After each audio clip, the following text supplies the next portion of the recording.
सदागमैकविज्ञेयं समतीतक्षराक्षरं नारायणं सदा वन्दे निर्दोषाशेषसद्गुणम्। प्रथमो हनुमान् नाम द्वितीयो भीम एव च पूर्णप्रज्ञस्तुतिरस्तु भगवत्कार्यसाधकः।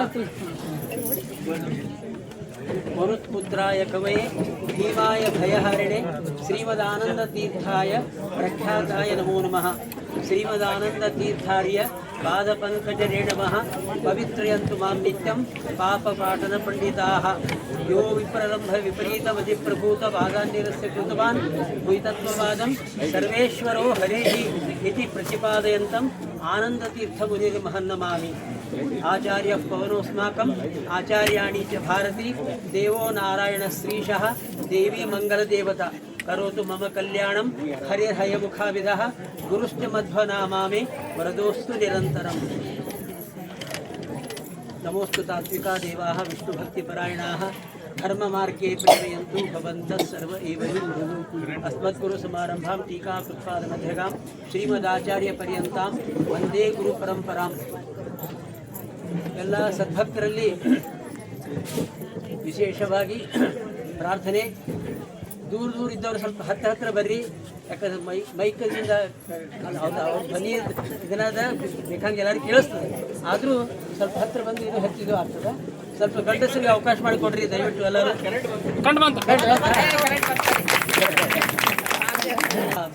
ಮುಖ್ಯ ಪ್ರಾಣದೇವರ ಆರಾಧನೆ ಅಂದರೆ ದೇವರ ಆರಾಧನೆ ಅಂತ ಅರ್ಥ.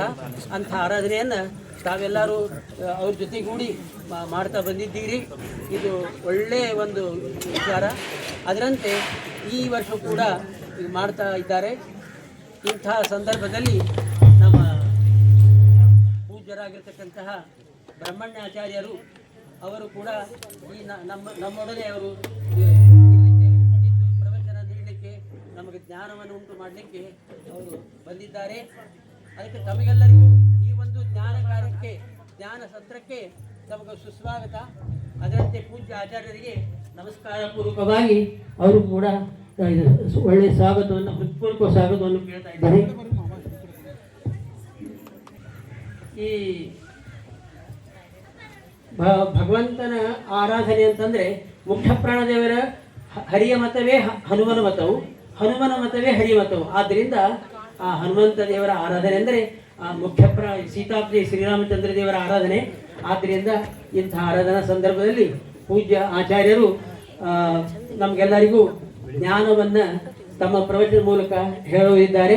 ತಾವು ಈಗಾಗಲೇ ಯೂಟ್ಯೂಬ್ನಲ್ಲಿ ಅಲ್ಲೇ ಇಲ್ಲಿ ಮತ್ತು ಇಲ್ಲೇ ನಮ್ಮ ಭವಾನಗರ ಮಠ ಆಗಲಿ, ಇಲ್ಲಿ ಹುಬ್ಬಳ್ಳಿಯಲ್ಲಿ ಬೇರೆ ಬೇರೆ ಸಂದರ್ಭದಲ್ಲಿ ನಮ್ಮ ಕಂಚಿಯೂರು ಮನೆಯಾಗ ಬಂದಿದ್ದರು ಆಚಾರ್ಯರು. ಹೀಗೆ ಬೇರೆ ಬೇರೆ ಕಡೆ ನೀವೆಲ್ಲ ಕೇಳಿದ್ದೀರಿ. ಅವ್ರದ್ದು ಭಾರಿ ಅವರ ಒಂದು ವಾಣಿ ಅಂತಕ್ಕಂಥದ್ದು ಅಮೃತವಾಣಿ. ಅದನ್ನು ನಾವು ನೀವೆಲ್ಲ ಕೇಳಿ ಉತ್ಸುಕರಾಗಿದ್ದೇವೆ. ಅದನ್ನು ಆಚಾರ್ಯರು ತಮಗೆ ಜ್ಞಾನವನ್ನು ನಮಗೆ ನೀಡಬೇಕಾಗಿ ಪ್ರಾರ್ಥನೆ.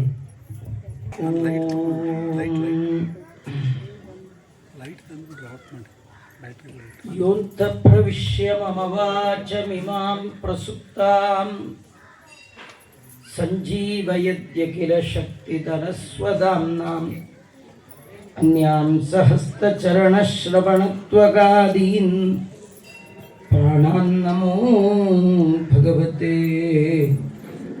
ಪುರುಷಾಯ ತುಭ್ಯಂ. ರಾಮಾಯ ಶಾಶ್ವತ ಸುವಿಸ್ತೃತ ಷಡ್ಗುಣಾಯ ಸರ್ವೇಶ್ವರಾಯ ಬಲವೀರ್ಯ ಮಹಾರ್ಣವಾಯ ನತ್ವಾ ಲಿಲಂಗೇಶುರರ್ಣವಮುತ್ಪಪಾತ ನಿಷ್ಪೀಡ್ಯತಂ ಗಿರಿವರಂ ಪವನಸ್ಯ ಸೂನು ಬುದ್ಧಿರ್ಬಲಂ ಯಶೋಧೈರ್ಯಂ ನಿರ್ಭಯತ್ವಮರೋಗತಾ ಅಜಾಡ್ಯಂ ವಾಕ್ಪಟುತ್ವಂಚ ಹನುಮತ್ಸ್ಮರಣಾತ್ ಭವೇತ್. ಭವತಿ ಯದನುಭಾವಾದ್ ಎಡಮೂಕೋಪಿ ವಾಗ್ಮಿ ಜಡಮತಿರಪಿ ಜಂತುರ್ಜಾಯತೆ ಪ್ರಾಜ್ಞಮೌಲಿಃ. ಸಕಲವಚನ ಚೇತೋ ದೇವತಾ ಭಾರತೀ ಸಾ ಮಮ ವಚಸಿ ನಿಧತ್ತಾಂ ಸನ್ನಿಧಿಂ ಮಾನಸೇ ಚ. ನಮೋ ವಸ್ತಾತ್ವಿಕಾ ದೇವಾಃ ವಿಷ್ಣುಭಕ್ತಿಪರಾಯಣಾಃ ಧರ್ಮಮಾರ್ಗೇ ಪ್ರೇರಯಂತು ಭವಂತಃ ಸರ್ವ ಏವ ಹಿ ಮೂಕೋಪಿ ಯತ್ಪ್ರಸಾದೇನ ಮುಕುಂದಶಯನಾಯತೆ ರಾಜರಾಜಾಯತೆ ರಿಕ್ತೋ ರಾಘವೇಂದ್ರಂ ತಮಾಶ್ರಯೇ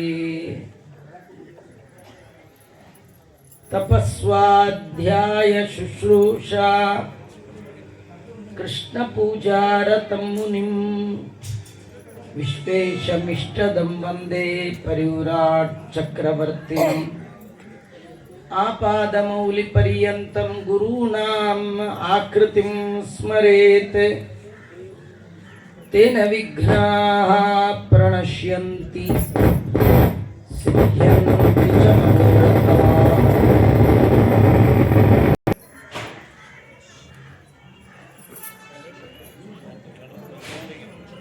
ದುಃಖಮಿತರಃ ಸರ್ವೇ ಜೀವಾ ಏವಿತು ದುಃಖಿನಃ ತೇಷಾಂ ದುಃಖಪ್ರಹರಣಾಯ ಶ್ರುತಿರೇಷಾಂ ಪ್ರವರ್ತತೆ ಅಂತ. ಜಗತ್ತಿನಲ್ಲಿ ಶಾಸ್ತ್ರದಿಂದ ತಿಳಿಯಬಹುದಾದಂತಹ ವಸ್ತುಗಳು ಮೂರು ರೀತಿಯಲ್ಲಿ ಇರುವಂಥದ್ದು. ಒಂದು ಜಡ, ಒಂದು ಚೇತನ, ಇನ್ನೊಂದು ಚೇತನ ಜಡವನ್ನ ನಿಯಮನ ಮಾಡುವಂತಹ ಪರಮಚೇತನನಾದ ಪರಮಾತ್ಮ. ಈ ಮೂರು ಬಿಟ್ಟರೆ ಮತ್ತೊಂದು ವಸ್ತು ಇಲ್ಲ. ಆದರೆ ಈ ಮೂರರಲ್ಲಿ ಯಾರಿಗೂ ಬೇಡದ ದುಃಖ ಯಾರಿಗೆ ಅಂತ ವಿಚಾರ ಮಾಡುವಾಗ ಜಡಕ್ಕೆ ದುಃಖ ಇಲ್ಲ, ಕಾರಣ ಅದು ಜಡ. ಇನ್ನ ಪರಮಚೇತನನಾದ ಪರಮಾತ್ಮನಿಗೆ ದುಃಖ ಇಲ್ಲ. ಯಾಕಿಲ್ಲ ಅಂದ್ರೆ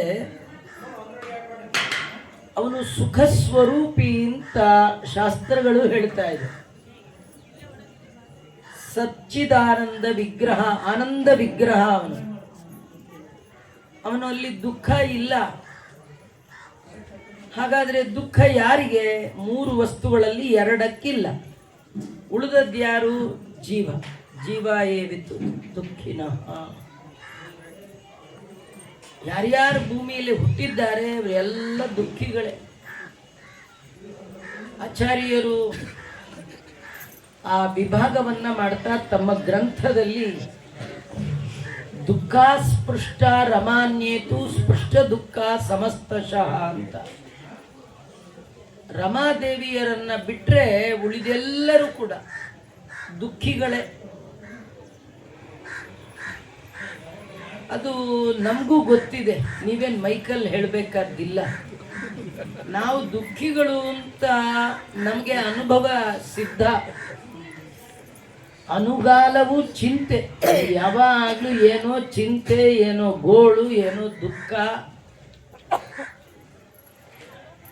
ನೋಡ್ಲಿಕ್ಕೆ ಚೆನ್ನಾಗೇ ಇರ್ತೀವಿ, ಒಳಗೆ ದುಃಖ. ಈ ಸಣ್ಣ ಹುಡುಗರಿದ್ರೆ ಅವರು ಹತ್ತು ಬಿಡ್ತಾರೆ. ಎಲ್ಲಿ ಸಭೆ ಇರ್ಬೋದು, ಸಮಾರಂಭ ಇರ್ಬೋದು, ಸ್ವಾಮಿಗಳು ಬಂದಿರ್ಬೋದು, ಗಂಡು ನೋಡಕ್ ಬಂದಿರ್ಬೋದು, ಹೆಣ್ಣು ನೋಡಕ್ ಬಂದು ಯಾವುದೇ ಸಮಯ ಇದ್ರೂ ಕೂಡ ಮಕ್ಕಳಿಗೆ ಅಳು ಬಂದ್ರೆ ಹತ್ತು ಬಿಡುತ್ತೋ. ಬಾಲಾನಂ ರೋದನಂ ಬಲಂ. ಈ ದೊಡ್ಡವ್ರು ಆಗ್ತಾ ಆಗ್ತಾ ಆಗ್ತಾ ಅಳೋ ಹಾಗಿಲ್ಲ. ನಿಮಗೆ ದುಃಖ ಬೇಕಷ್ಟು ಇರ್ಬೋದು, ಅಳೋ ಹಾಗಿಲ್ಲ. ಅಳುವ ಅಧಿಕಾರ ನಮಗೆ ಹೋಗ್ಬಿಟ್ಟಿರುತ್ತೆ. ಈ ಯಾರಾದರೂ ಮನೇಲಿ ದೊಡ್ಡವ್ರು ಅಳ್ತಿದ್ರೆ ನೋಡಂತಾರೆ, ಏನ್ರಿ ದೊಡ್ಡವರಾಗ ನೀವೇ ಹೀಗತ್ರೆ ಹೇಗೆ? ಅಳಬಾರ್ದ? ಅಳೋ ಹಾಗಿಲ್ಲ. ಹಾಗಾಗಿ ನಾವೆಲ್ಲ ಅಳುವ ಮಂದಿ.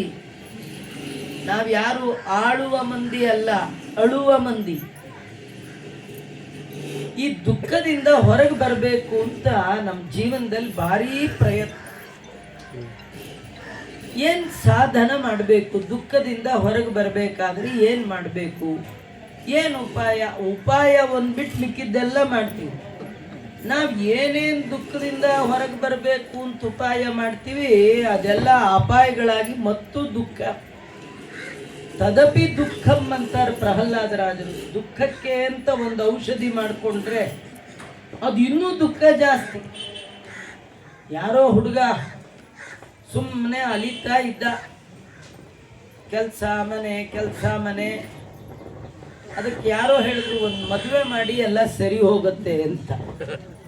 ಮದುವೆ ಆದ್ಮೇಲೆ ಅಲಿಯೋದು ಇನ್ನೂ ಜಾಸ್ತಿ ಆಯ್ತೇ ವಿನ ಕಡಿಮೆ ಏನೂ ಆಗಲೇ ಇಲ್ಲ. ನಾವು ಇದರಿಂದ ಸುಖ ಅದರಿಂದ ಸುಖ ಅಂತ ಸುಖದ ಸಾಧನಗಳನ್ನು ತಂದು ಹಾಕೋತಾ ಇದ್ದೀವಿ. ಸಾಧನ ಇದೆ, ಸುಖ ಮಾತ್ರ ಇಲ್ಲ. ಮೈಕ್ ಇದೆ, ಕರೆಂಟ್ ಮಾತ್ರ ಇಲ್ಲ. ಹೇಗೋ ಹಾಗೆ. ಹಾಗಾದ್ರೆ ಏನು ಮಾಡಬೇಕು?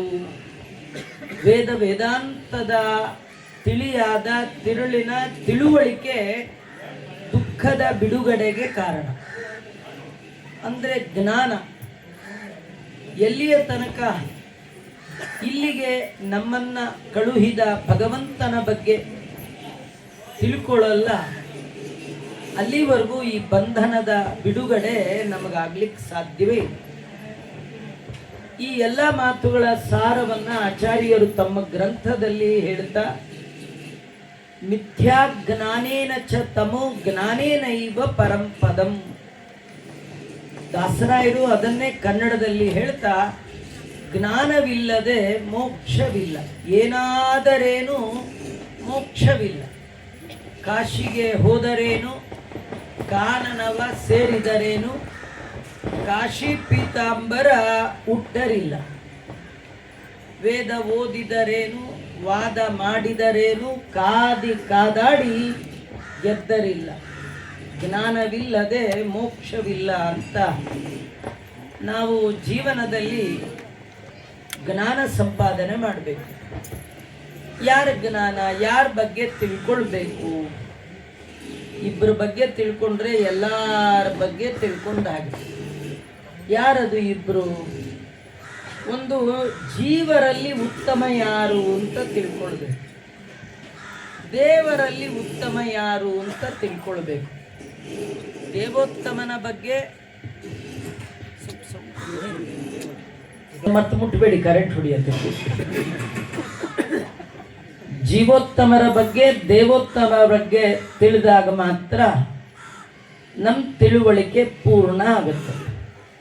ತಿಳ್ಕೊಳ್ಬೇಕಾದ ಇಬ್ಬರ ಬಗ್ಗೆ, ಒಂದು ದೇವರ ಬಗ್ಗೆ, ಇನ್ನೊಂದು ಜೀವೋತ್ತಮರಾದ ವಾಯುದೇವರ ಬಗ್ಗೆ. ಮೋಕ್ಷ ಕೊಡುವವ ಭಗವಂತ, ಅವನ ಬಗ್ಗೆ ತಿಳಿದ್ರೆ ಸಾಕು. ಈ ಹನುಮಪ್ಪನ ಬಗ್ಗೆ ಯಾಕೆ, ಜೀವೋತ್ತಮರ ಬಗ್ಗೆ ಯಾಕೆ?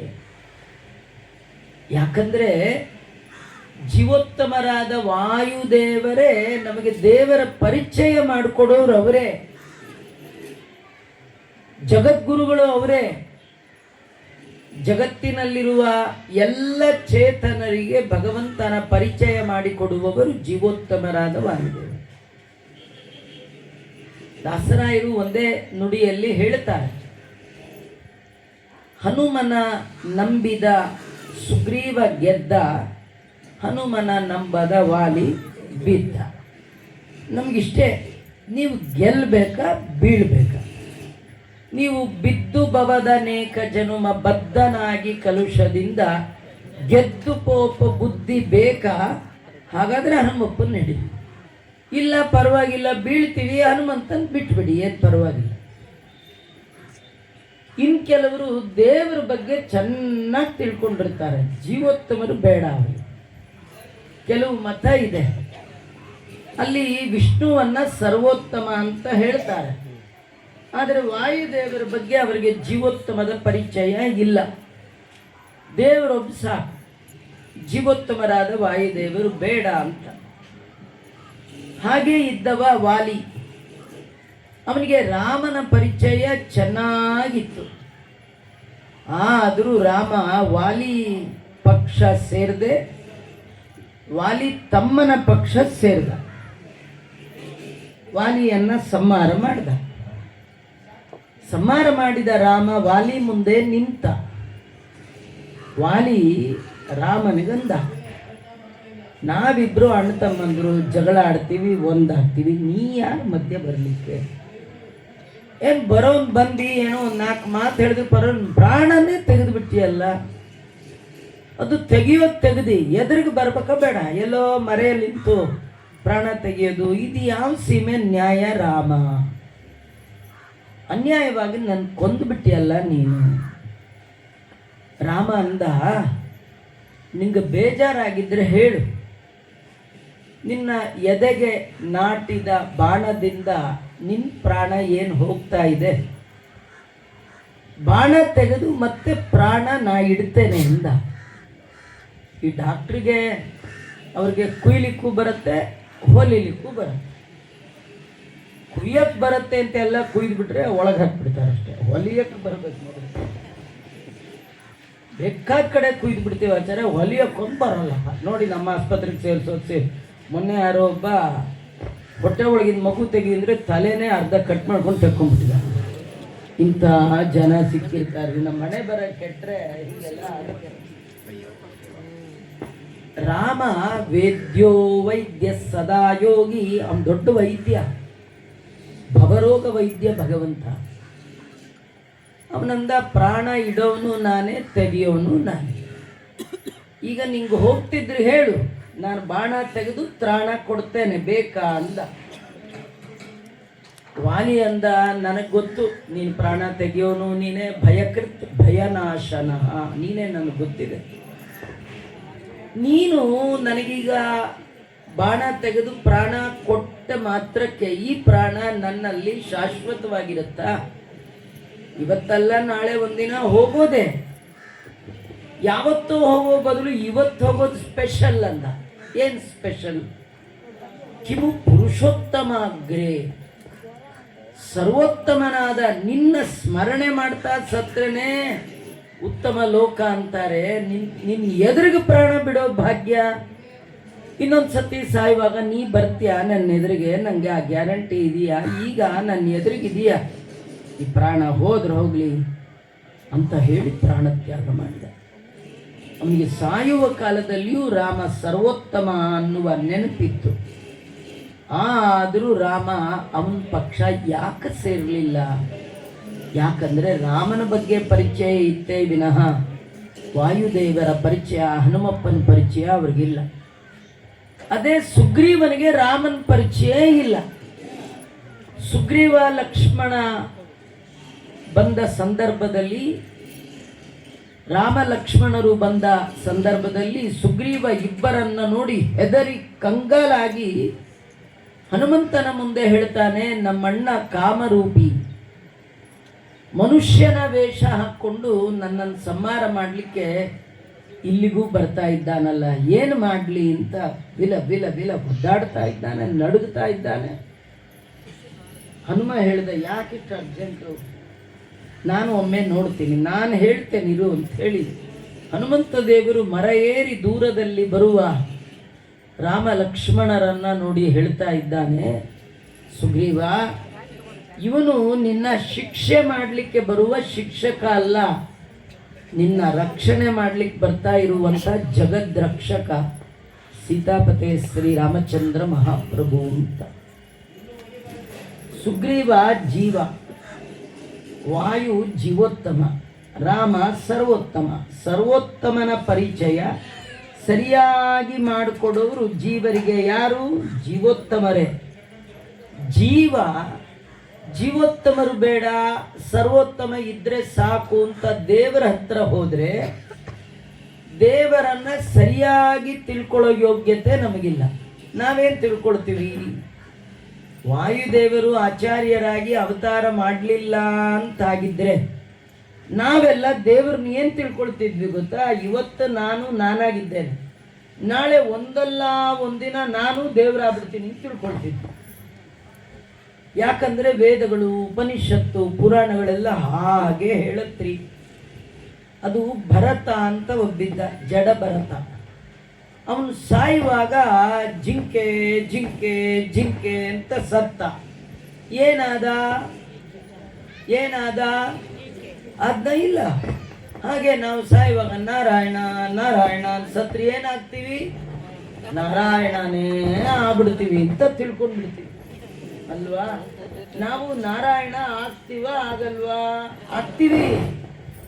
ನಾರಾಯಣನ್ ಥರ ಆಗ್ತೀವಿ, ನಾರಾಯಣ ಆಗಲ್ಲ. ಥರ ಆಗೋದು ಬೇರೆ, ನಾರಾಯಣ ಆಗೋದು ಬೇರೆ. ಅಲ್ಲ, ನಾರಾಯಣ ಆಗೋದು ಅಂದ್ರೆ ಏನು? ನಾರಾಯಣ ಆಗೋದು ಅಂದ್ರೆ ಎರಡು.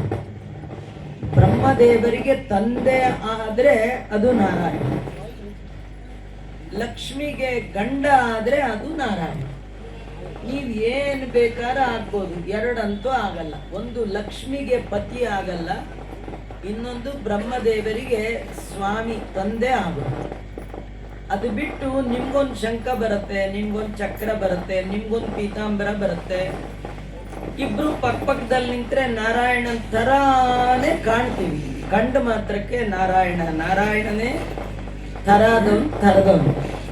ಆದ್ರೆ ಭಗವಂತನನ್ನ ತಿಳಿಯುವಾಗ ನಾನು ದೇವರು ಒಂದೇ ಅನ್ನುವಂತಹ ದೌರ್ಭಾಗ್ಯ ಜೀವರಿಗೆ ಬಂದಿದೆ.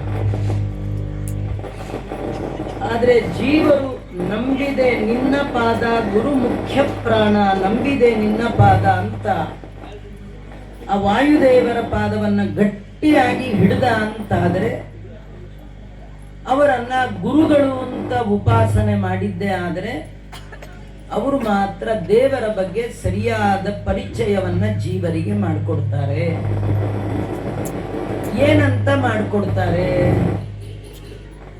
ದೇವರು ದೇವರೇ, ಅವನು ಈಶ, ನಾವು ಅವನಿಗೆ ದಾಸ.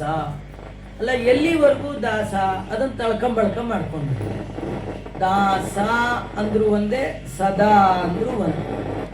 ಹರಿ ಮುಕುಂದನು ನೀನು, ನರ ಜನ್ಮ ಹುಳನ ಏತರವನಯ್ಯ ನಿನ್ನ ಮುಂದೆ ಅಂತ. ನಾವು ಭಗವಂತನ ಬಳಿ ಹೋಗುವಾಗ ದಾಸ್ಯ ಭಾವದಿಂದ ಹೋಗ್ಬೇಕು. ಏಸು ಜನ್ಮ ಬಂದರೇನು ದಾಸನಲ್ಲವೇನೋ ನಾನು, ಘಾಸಿ ಮಾಡದಿರು ಇನ್ನು ವಾಸುದೇವನೇ. ನನ್ನನ್ನ ದಾಸ ಅಂತ ತಿಳ್ಕೋ ಸ್ವಾಮಿ. ಸ್ವಯಂ ಹನುಮಂತ ದೇವರೇ ತಮ್ಮ ದಾಸ್ಯತ್ವವನ್ನ ಭಗವಂತನ ಮುಂದೆ ತೋಡಿಕೊಂಡಿದ್ದಾರೆ. ಹಾಗಾಗಿ ನೀವು ಹನುಮನ ಬಗ್ಗೆ ಸರಿಯಾಗಿ ತಿಳ್ಕೊಳ್ಬೇಕು. ನಿಮಗೆ ದೇವರ ಪರಿಚಯ ಮಾಡಿಕೊಳ್ಳಿಕ್ಕೆ ಹೋಗಬೇಡಿ, ಹನುಮಂತನ ಪರಿಚಯ ಮಾಡಿಕೊಳ್ಳಿ. ಹನುಮಂತನ ಪರಿಚಯ ಮಾಡಿಕೊಂಡ್ಬಿಟ್ರೆ ರಾಮಾಯಣ ಅಂತ ತಿಳ್ಕೊಂಡಿದ್ದೆ. ಅದಕ್ಕೂ ಬೇಸ್ ಮೂಲ ಇರುವಂಥದ್ದು ಮೂಲ ರಾಮಾಯಣ. ಇದನ್ನ ಸ್ವತಃ ವಾಲ್ಮೀಕಿಗಳೇ ತಮ್ಮ ಗ್ರಂಥದಲ್ಲಿ ಹೇಳಿದ್ದಾರೆ. ಆ ಮೂಲ ರಾಮಾಯಣ ಸರ್ವೋತ್ತಮನಾದ ಭಗವಂತ ಬ್ರಹ್ಮದೇವರು ಯಜ್ಞ ಮಾಡಿದ ಸಂದರ್ಭದಲ್ಲಿ ಅವರು ಮಾಡಿದ ಯಜ್ಞಕ್ಕೆ ಸುಪ್ರಸನ್ನನಾಗಿ ಯಜ್ಞಕುಂಡದಿಂದ ಹಯಗ್ರೀವ ರೂಪದಿಂದ ಪ್ರತ್ಯಕ್ಷನಾಗಿ ರಾಮಾಯಣವನ್ನ ಹೇಳಿದ್ದು. ರಾಮಾಯಣ ಹೇಳಿದ್ದು ಸರ್ವೋತ್ತಮನಾದ ಭಗವಂತ, ಕೇಳಿದ್ದು ಜೀವೋತ್ತಮರಾದ ಬ್ರಹ್ಮದೇವರು. ವಾಯುದೇವರು ಬ್ರಹ್ಮದೇವರು ಇಬ್ರು ಒಂದೇ. ವಾಯುವಿಗೆ ಸಮರಿಲ್ಲ ಜಗದೊಳು ವಾಯುದೇವರೇ. ಆದ್ರಿಂದ ಆ ಬ್ರಹ್ಮದೇವರಿಗೆ, ಜೀವೋತ್ತಮರಾದ ಬ್ರಹ್ಮದೇವರಿಗೆ ಸರ್ವೋತ್ತಮನಾದ ಭಗವಂತ ಹೇಳಿದ ರಾಮಾಯಣ ಮೂಲ ರಾಮಾಯಣ. ಶತಕೋಟಿ ವಿಸ್ತೃತಂ ಅಂತ ಹೇಳ್ತಾರೆ. 100 ಕೋಟಿ ಶ್ಲೋಕಗಳಷ್ಟು ದೊಡ್ಡದು ರಾಮಾಯಣ. ಅದು ಹೇಳುವ ಯೋಗ್ಯತೆ ಭಗವಂತನಿಗೆ, ಕೇಳುವ ಯೋಗ್ಯತೆ ಬ್ರಹ್ಮದೇವರಿಗೆ. ನಮ್ಗೆ ಅಷ್ಟು ದೊಡ್ಡದಲ್ಲ. ಇರೋ ರಾಮಾಯಣನೇ ನಾವು ಕೆಟ್ಟದಾಗಿ ಹೇಳ್ತೀವಿ. ನಮ್ಮಲ್ಲಿ ಯಾರಾದ್ರೂ ಏನಾದ್ರೂ ತುಂಬಾ ಮಾತಾಡಿದ್ರೆ ಏನಾದ್ರು ಕಿರಿಕಿರಿ, ಏನ್ ರಾಮಾಯಣಪ್ಪ ಅವನು ತುಂಬಾ ರಾಮಾಯಣ ಅಂದ್ರೆ ಕಿರಿಕಿರಿ ಅಂತ. ನಾವು 24,000 ಶ್ಲೋಕ ಕೊಟ್ಟಾಗಲೇ ಹೀಗಂದವರು, ಇನ್ನೇನಾದ್ರು 100 ಕೋಟಿ ಶ್ಲೋಕ ಕೊಟ್ಟು ಪಾರಾಯಣ ಆಗ್ಬೇಕು ಅಂದ್ರೆ ಏನ್ ಮಾಡ್ಬೇಕ್ರಿ? ಅದರಿಂದ ಮೂಲ ರಾಮಾಯಣ ಅಂತ ಆಚಾರ್ಯರು 7 ಶಾಸ್ತ್ರಗಳನ್ನ ಹೇಳುವಾಗ ಋಗ್ಯಜು ಸಾಮ ಅಥರ್ವಾದ್ಯ ಭಾರತಂ ಪಂಚರಾತ್ರಕಂ ಮೂಲ ರಾಮಾಯಣಂ ಚೈವ ಶಾಸ್ತ್ರಮಿತ್ಯಭಿಧೀಯತೆ.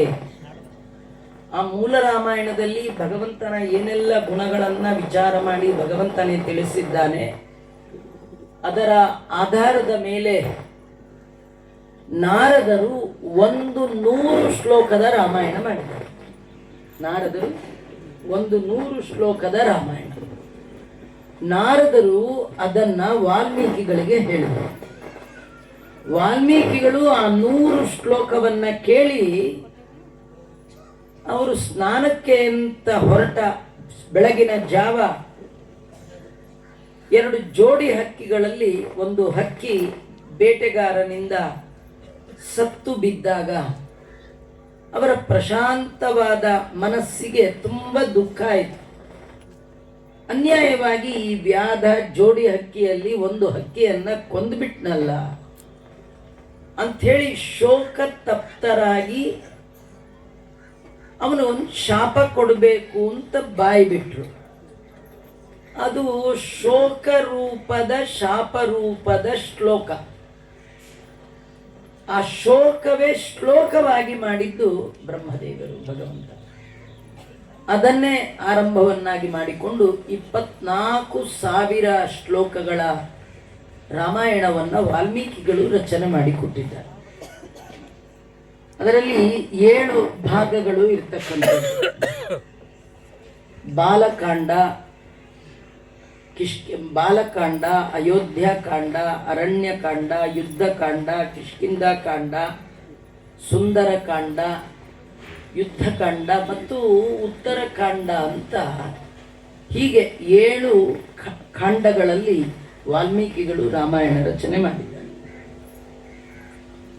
ಅದರಲ್ಲಿ ಪಂಚಪ್ರಾಣ ರೂಪಿಯಾದ ವಾಯುದೇವರ ಮಹಿಮೆ ಬರುವಂತಹ ಭಾಗ 5ನೇದು.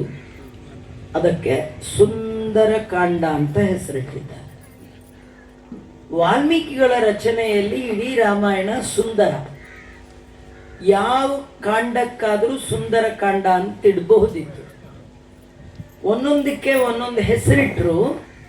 ಹನುಮಂತ ದೇವರ ಕಥೆ ಬಂದಾಗ ಮಾತ್ರ ಸುಂದರಕಾಂಡ ಅಂತಿಟ್ರು. ಅವರು ನಿಜವಾಗಿ ಆ ಕಾಂಡಕ್ಕೆ ಹನುಮತ್ ಕಾಂಡ ಅಂತನೋ ಕಪಿಕಾಂಡ ಅಂತನೋ ಏನಾರು ಇಡಬಹುದಿತ್ತು. ಸೀತಾನ್ವೇಷಣ ಕಾಂಡ ಅಂತ ಏನಾರು ಇಡಬಹುದಿತ್ರಿ. ಅದು ಯಾಕೋ ಅವ್ರಿಗೆ ಅದನ್ನ ಸುಂದರ ಕಾಂಡ ಅಂತ ಕರಿಬೇಕು ಅಂತ ಅನಿಸ್ತು. ಏನದ್ರೊಳಗೆ ಸುಂದರ ಅಂದ್ರೆ, ಸುಂದರನಾದ ರಾಮನ ಸುದ್ದಿಯನ್ನ ಸುಂದರಿಯಾದ ಸೀತೆಗೆ ಸುಂದರರಾದ ಹನುಮಂತ ದೇವರು ತಿಳಿಸಿದ ಕಾಂಡ ಆದ ಕಾರಣ ಅದೇನ್ ಕಾಂಡ? ಅದು ಸುಂದರ ಕಾಂಡ. ರಾಮನ ಸೌಂದರ್ಯ ಹೇಳಬೇಕಾದ್ದೇ ಇಲ್ಲ. ಅವನ ಹೆಸರೇ ಸುಂದರ. ಹೌದಾ ಆಚಾರ್ಯ? ಹೌದು. ಉದ್ಭವ ಸುಂದರ ಸುಂದೋ ರತ್ನನಾಭ ಸುಲೋಚನ. ಸುಂದರ ಅಂತ ಅದರೊಳಗೆ ಯಾರನ್ನು ಕರೆದಿರೋದು? ವಿಷ್ಣು. ಅವನೇ ರಾಮ, ಅವನೇನೋ ಸುಂದರ. ಅವನ ಹೆಂಡತಿ ಅಯ್ಯೋ ಅಯ್ಯೋ, ಅವಳು ಸೌಂದರ್ಯಕ್ಕೆ, ಲಕ್ಷ್ಮೀ ಸೌಂದರ್ಯಕ್ಕೆ ಏನು ಕಮ್ಮಿನ? ಯಾರಲ್ಲಾದ್ರೂ ಚೂರು ಸೌಂದರ್ಯ ಇದ್ರೇನೆ ಅವ್ರ ನೋಡಿ ಏನಂತೀವಿ? ಮಹಾಲಕ್ಷ್ಮಿ ಕಳೆ ಅಂತ ಅಂತೀವಿ. ಅಂದಮೇಲೆ ಒರಿಜಿನಲ್ ಮಹಾಲಕ್ಷ್ಮಿ ಒಳಗೆ ಏನು ಕಳೆ ಇರಬೇಡ ಆ ಲಕ್ಷ್ಮಿಯ. ಮತ್ತು ಅವರಿಬ್ಬರಿಗೆ ಒಬ್ಬನೇ ಮಗ. ಅವರಿಬ್ಬರಿಗೂ ಅಲ್ಲ, ಅವ್ರ ಅಪ್ಪನಿಗೂ ಒಬ್ಬನೇ ಮಗ. ಯಾರದು? ಬ್ರಹ್ಮ.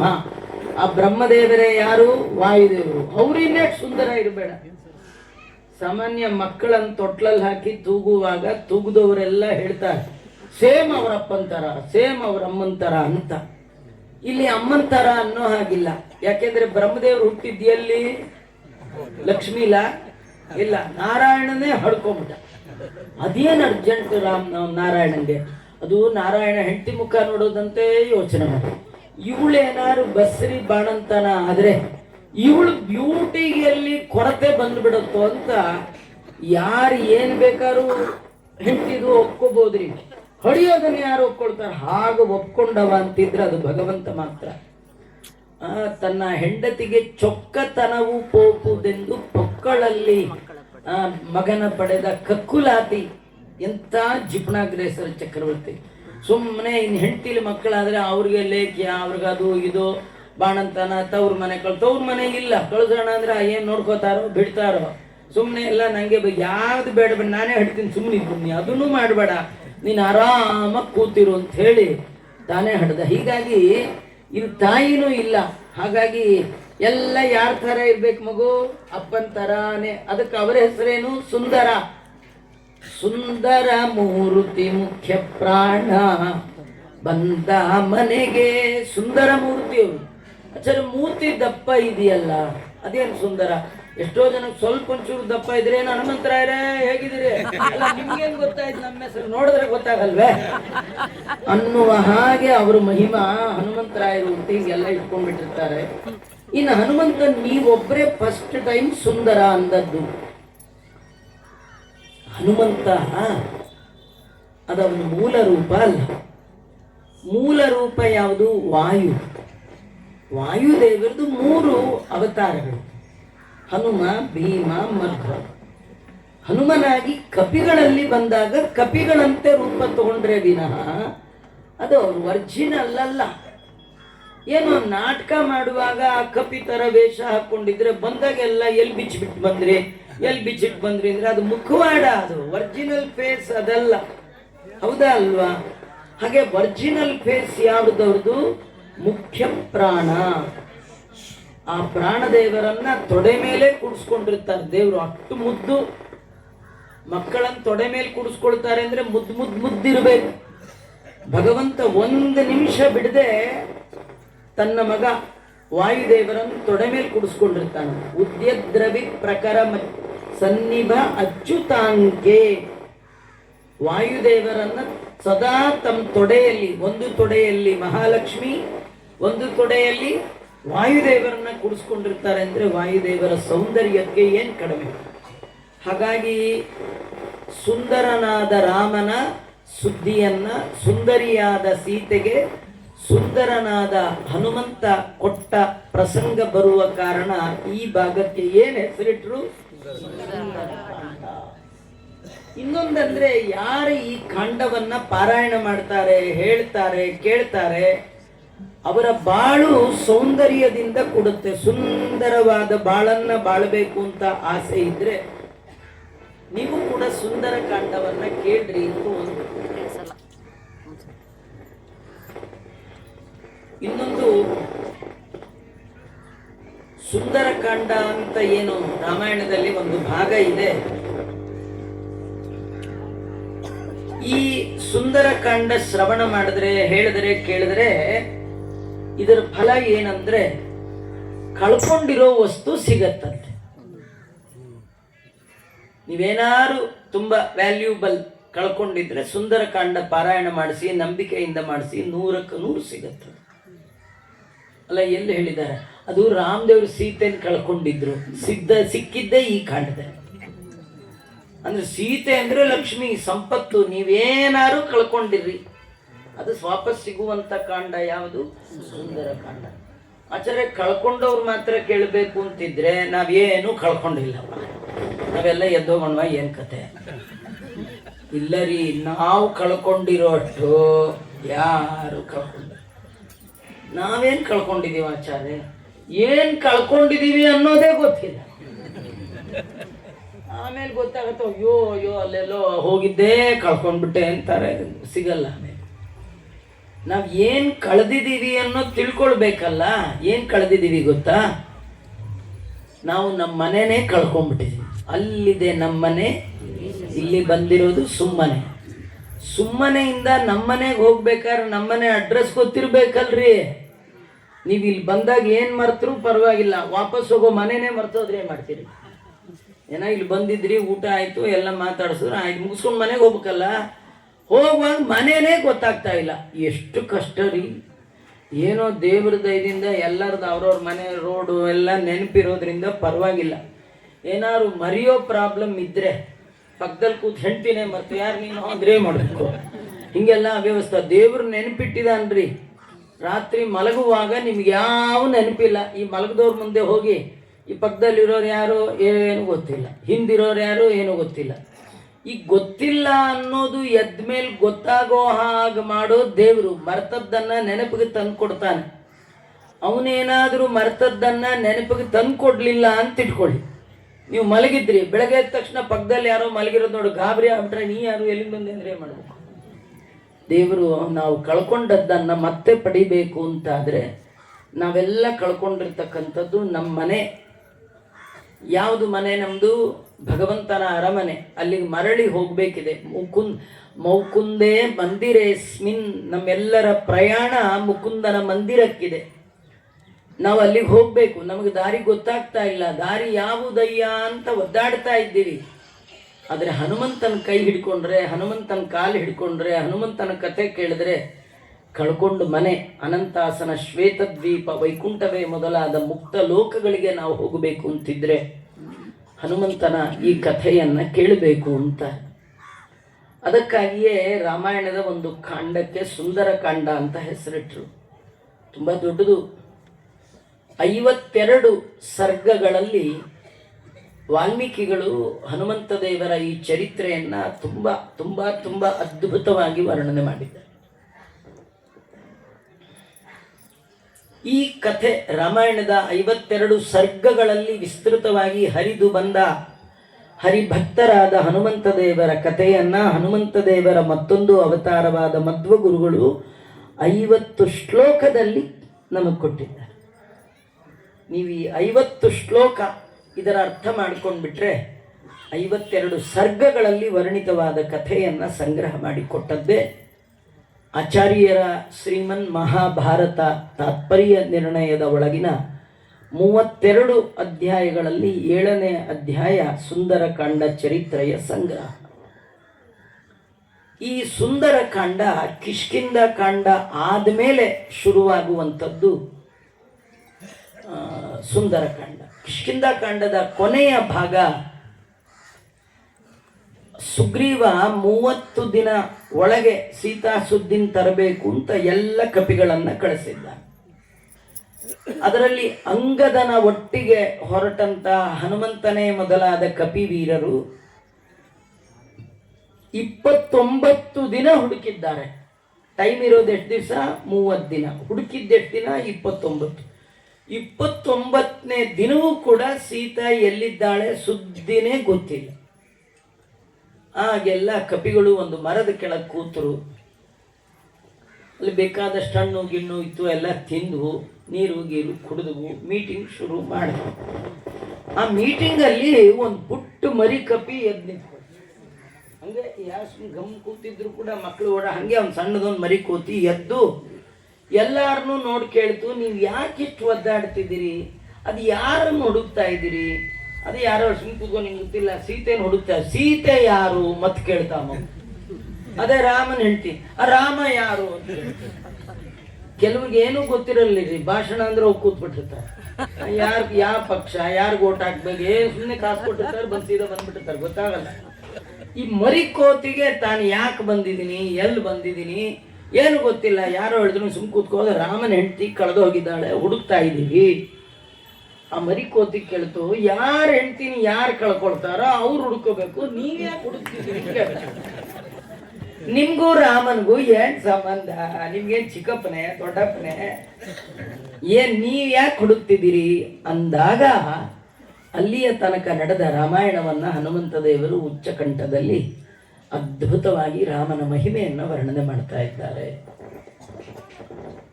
ರಾಮ ಅಂದ್ರೆ ಎಲ್ಲರಿಗೆ ತಂದೆ. ಯೋನ ಪಿತಾ ಜನಿತ ಯೋ ವಿಧಾತ ದಾಮಾನಿ ವೇದ ಭುವನಾನಿ ವಿಶ್ವಾಯೋ ದೇವಾನಾಂ ನಾಮದಾಯೇ ಕಯೇವ. ರಾಮನ ಕೆಲಸ ಅಂದ್ರು ಒಂದೇ, ದೇವರ ಕೆಲಸ ಅಂದ್ರು ಒಂದೇ. ರಾಮನ ಹೆಂಡತಿಯನ್ನ ಹುಡುಕೋದು ಅಂದ್ರೆ, ಹೆಂಡತಿ ಅಂದ್ರೆ ಲಕ್ಷ್ಮಿ. ಲಕ್ಷ್ಮಿ ಅಂದ್ರೆ ಶ್ರುತಿ ತತಿಗಳಿಗೆ ಅಭಿಮಾನಿ. ವೇದಗಳನ್ನ ಹುಡುಕೋದು. ವೇದ ಹುಡುಕಿ ಏನು ಮಾಡಬೇಕು? ವೇದಾಂತದ ತಿಳಿಯಾದ ತಿರುಳಾದ ಭಗವಂತನನ್ನ ತಿಳಿಯೋದೇ ವೇದಗಳ ಮುಖ್ಯ ಉದ್ದೇಶ. ತುಂಬ ಜನ ವೇದದ ಒಳಗಿರುವ ಭಗವಂತನನ್ನ ಹೇಳ್ತೇವೆ ಅಂತ ನಾನೇ ದೇವರು ಅಂತ ಹೇಳಿಬಿಟ್ರು. ಆದರೆ ವಾಯುದೇವರು ವೇದವನ್ನು ಹುಡುಕೊಂಡು ಹೊರಟರು. ಲಕ್ಷ್ಮಿಯನ್ನ ಸೀತೆಯನ್ನ ಹುಡುಕೊಂಡು ಹೊರಟಿರ್ತಕ್ಕಂಥದ್ದು. ಒಟ್ಟು ಎಲ್ಲರಿಗೆ ಮನವರಿಕೆಯಾಗುವಂತೆ ರಾಮನ ಕೆಲಸದಲ್ಲಿ ಹನುಮಂತ ದೇವರು ನಾವು ಯಾಕೆ ಬಂದಿದ್ದೀವಿ, ರಾಮ ಯಾರು, ಸೀತೆ ಯಾರು ಎಲ್ಲ ಪರಿಚಯ ಆಯ್ತು. ಪ್ರೋಗ್ರಾಮ್ ಮುಗೀತು. ಕಡೆಗೆ ಇನ್ನೊಂದು ದೊಡ್ಡ ಕೋತಿ ಎದ್ದು ನಿಂತ್ಕೊಂಡು ಹೇಳ್ತು, ಹನುಮ ನಮಗ್ ಕೊಟ್ಟಿರೋದು 30 ಡೇಸ್ ಮಾತ್ರ. ಈಗ 29 ದಿನ ಮುಗಿದು ಹೋಗಿದೆ. ಆಚಾರ ಕೊಟ್ಟಿರೋದೇ 1.5 ಗಂಟೆ ತನಕ. 14 ನಿಮಿಷ ಉಳಿದಿದೆ. ಅಷ್ಟರೊಳಗೆ ಏನು ಹೇಳ್ತೀರೋ ಹೇಳಿ. ಅದರ ಮಧ್ಯದಲ್ಲಿ ಮೈಕಾಸುರನ್ ಕಾಟ ಬೇರೆ. ಹಾಗೆ ಹಿಡ್ಕೊಂಡೇ ಇದೆ. ಈ 30 ದಿನದಲ್ಲಿ 29 ದಿನ ಹುಡುಕಿದ್ವಿ. 29 ದಿನ ಸಿಗಲಾರದ ಸೀತಾ ಇನ್ನು 1 ದಿನದಲ್ಲಿ ಏನು ಹುಡುಕ್ತೀವಿ? ಹುಡುಕಲಿಲ್ಲ ಅಂತ ತಿಳ್ಕೊಳ್ಳಿ. ಅಲ್ಲಿ ಹೋದ್ರೆ ಸುಗ್ರೀವ ಬಿಡ್ತಾನ? ಇವತ್ತಿಗೂ ಕೂಡ ಪೇಪರಲ್ಲಿ ಸುಗ್ರೀವಾಜ್ಞೆ ಅಂತ ಹಾಕ್ತಿರ್ತಾನೆ. ಅಂದ್ರೆ ಭಾರಿ ಸ್ಟ್ರಿಕ್ಟ್ ಅಂತ. ಈ ಎಷ್ಟೋ ವರ್ಷ ಆಯ್ತ್ರಿ ಅವ್ನು ತ್ರೇತಾಯುಗದ ಸುಗ್ರೀವಾಜ್ಞೆ ಅಂತ ಸರ್ಕಾರದಲ್ಲಿ ಹಾಕ್ತಾರಲ್ಲ, ಆ ಸರ್ಕಾರದವರು ರಾಮಾಯಣ ಸುಳ್ಳು ಅಂತಾರೆ, ಸುಗ್ರೀವನ ಆಜ್ಞೆ ನಿಜ ಅಂತ ಬಿಡ್ಕೊತಾರೆ. ಎಲ್ಲ ಹುಚ್ಚುಗಳು. ರಾಮರಾಜ್ಯ ಅಂತಾರೆ, ರಾಮನೇ ಡೌಟ್ ಅಂತ. ಇಂತಹ ಪೆದ್ದುಗಳಿಗೆ ಓಟ್ ಹಾಕಿ ನಾವು ಗೆದ್ದಿಸ್ಬಿಟ್ಟಿದೀವಿ. ಅನುಭವಿಸ್ರಿ ಇನ್ನೊಂದಷ್ಟು.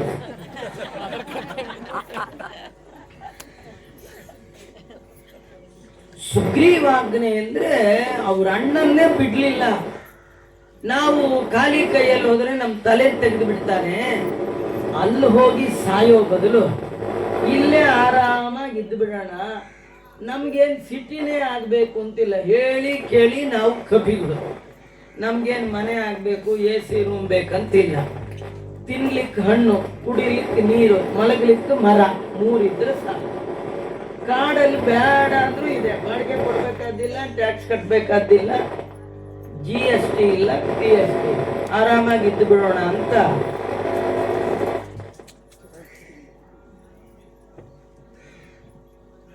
ಒಂದು. ನೀವು ಹಂಗೆ ಮಾಡ್ತಾ ಇರಿ, ನಾನು ಹೀಗೆ ಮಾಡ್ತೀನಿ ಅಂತ ಅಷ್ಟೇ ಅದರ ಅರ್ಥ. ಏನ್ ಬಿಟ್ಬಿಡಿ ಅದನ್ನು, ಅದು ಸುಮ್ಮನೆ ಬಿಟ್ಬಿಡಿ.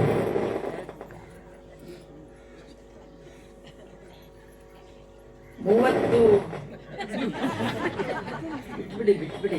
ಬಂದ್ ಮಾಡ್ಬಿಡಿ. ಅಲ್ಲೇ ಮೈಕ್ ಬಂದ್ ಮಾಡಿ. ಅದು ಅರ್ಥಿಂಗ್ ಇರ್ಲಿಕ್ಕಿಲ್ಲ. 30 ದಿನ 29 ದಿನ ಕಳೆದು ಹೋಗ್ಬಿಟ್ಟಿದೆ.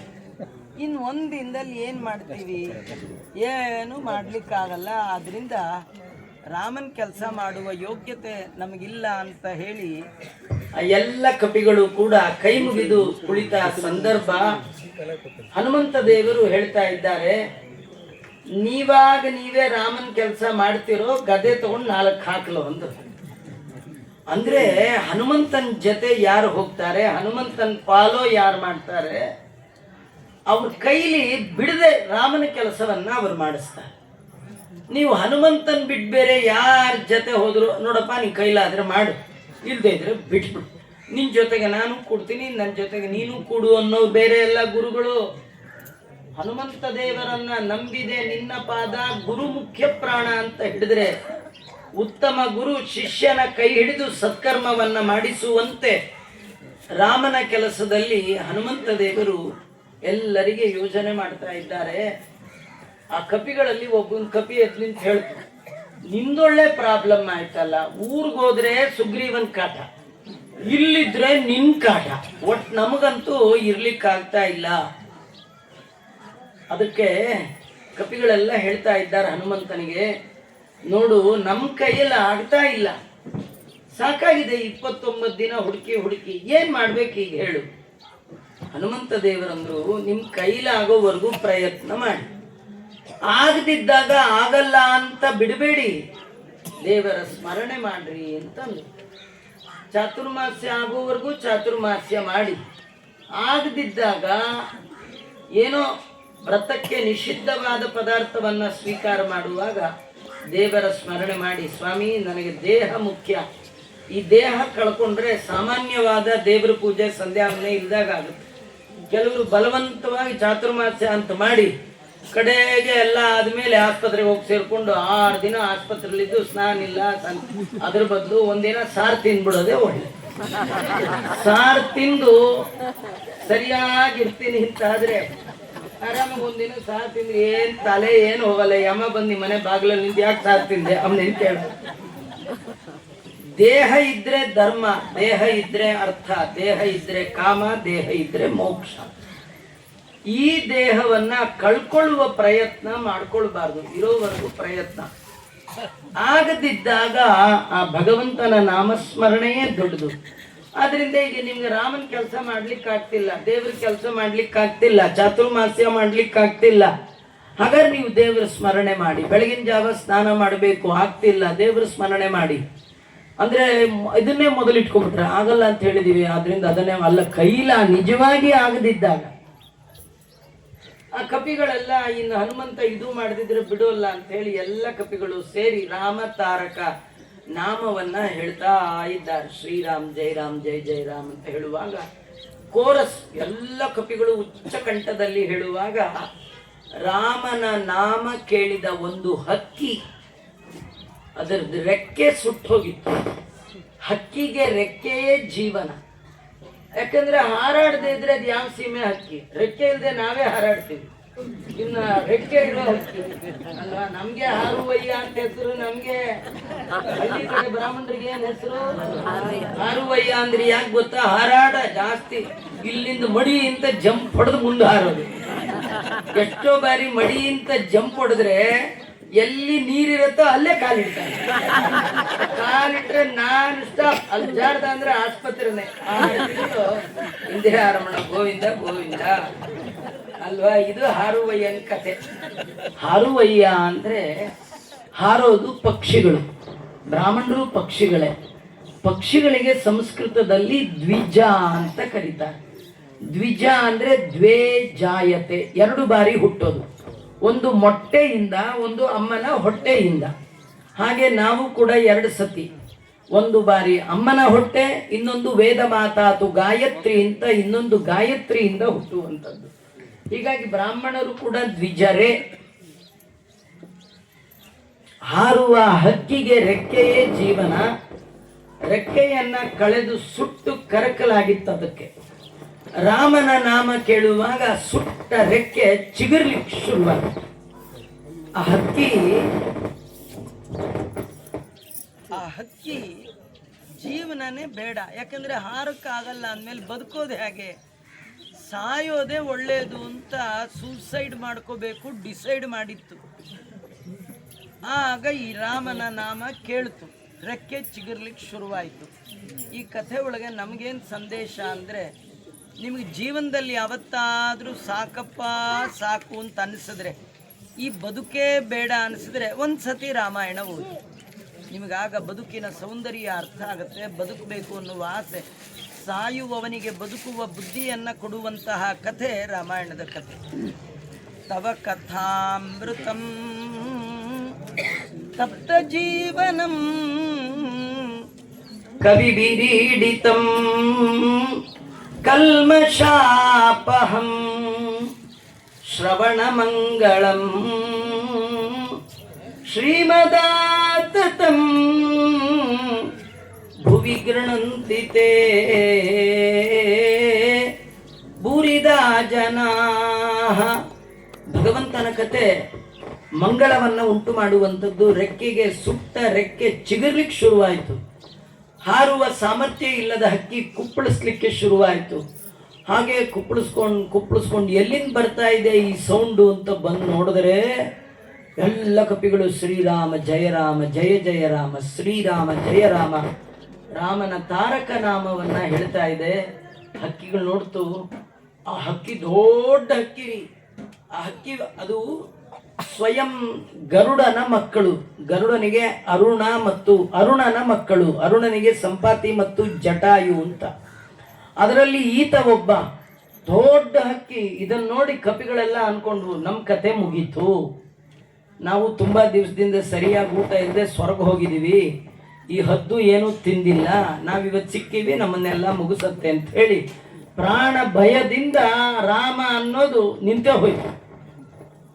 ಆಗ ಹಕ್ಕಿ ಹೇಳ್ತು, ಯಾಕೆ ನಿಲ್ಲಿಸ್ತೀರಿ? ಇನ್ನೊಂದು 10 ನಿಮಿಷ ನೀವು ರಾಮನ ನಾಮ ಹೇಳ್ರಿ, ನಿಮ್ಗೊಂದು ಮ್ಯಾಜಿಕ್ ತೋರಿಸ್ತೀನಿ. ಆ ಹಕ್ಕಿಗಳೆಲ್ಲ, ಆ ಕೋತಿಗಳೆಲ್ಲ ಮತ್ತೆ ರಾಮನ ನಾಮ ಹೇಳಲಿಕ್ಕೆ ಶುರು ಮಾಡಿದಾಗ ಈ ಹಕ್ಕಿ ತನ್ನ ರೆಕ್ಕೆಯನ್ನ ಬಿಚ್ಚಿ ತೋರಿಸ್ತಾ ಇದೆ. ಆ ಎಲ್ಲ ಕಪಿಗಳ ಕಣ್ಮುಂದೆ ಸುಟ್ಟ ರೆಕ್ಕೆ ಮತ್ತೆ ಚಿಗುರ್ಲಿಕ್ಕೆ ಶುರುವಾಯಿತು. ಎಲ್ಲರಿಗೆ ಆಶ್ಚರ್ಯ ಆಗ್ತಾ ಇದೆ.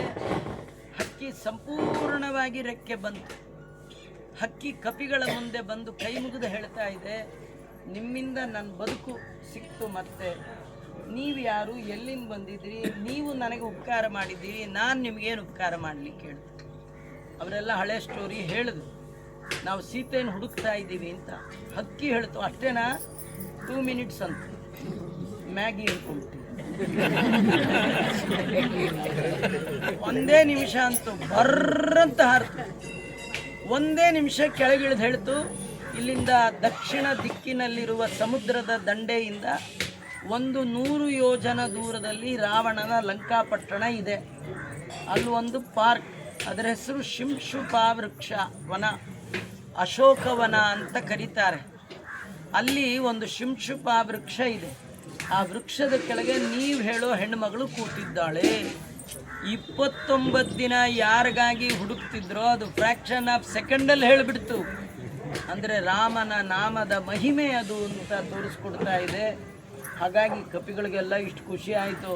ಒಂದು ಕಪಿ ಹೇಳ್ತು, ಈಗ ಹೋಗಿ ಬಂದ್ಬಿಡೋಣ, ಕರ್ಕೊಂಬಂದ್ಬಿಡೋಣ ಸೀತೆನ ಅಂತ. ಇನ್ನೊಂದು ಕಪಿ, ನಾನು ಬರ್ತೀನಿ. ಎಲ್ಲ ಕಪಿಗಳು ದಕ್ಷಿಣದ ಸೇತುವೆಗೆ ಹೋದರು, ಸಮುದ್ರದ ದಂಡೆಗೆ ಹೋದರು. ಎಲ್ಲ ಕಪಿಗಳು ಲೈನಾಗಿ ಸಮುದ್ರದ ಹತ್ರ ಈ ಊಟ ಕೂತಾಗ ಎಲೆ ಹಾಕ್ತಾರಲ್ಲ ಹಾಗೆಲ್ಲ ಲೈನಾಗಿ ಕೂತು. ಎಷ್ಟು ನಿಮ್ಮೂರ ಕಡೆ ಗೊತ್ತಿಲ್ಲ ರೀ, ನಮ್ಮೂರಲ್ಲಿ ಪ್ರವಚನಕ್ಕೆ ಅಂತ ಕೂತಿರ್ತಾರೆ. ಆಚಾರ ಮಂಗಳ ಆಯಿತು ಅಂತ ಹೆಂಗೋ ಗೊತ್ತಾಗ್ಬಿಡುತ್ತೆ ಅವ್ರಿಗೆ. ಅಲ್ಲೇ ಊಟಕ್ಕೆ ಲೈನ್ ಮಾಡ್ಕೊಂಡ್ಬಿಡ್ತಾರೆ. ಹೆಂಗೆ ಮಾಡ್ಕೊತಾರೋ, ನಾವು ಕೂಡಿಸಿದ್ರು ಅಷ್ಟು ಆ ನವಗ್ರಹಗಳ ಥರ ಅವ್ರವರೇ ತಿರ್ಕೊಂಡ್ಬಿಡ್ತಾರೆ. ಏನು ಫಾರಮ್ದಿ ಲೈನ್ ಎಷ್ಟು ಚೆನ್ನಾಗಿರುತ್ತೆ ಅಂದರೆ ಅದ್ಭುತವಾದ ವ್ಯವಸ್ಥೆ. ಈ ಕಪಿಗಳೆಲ್ಲ ಲೈನಾಗಿ ಕೂತ್ಬಿಟ್ಟಿದ್ದಾವೆ.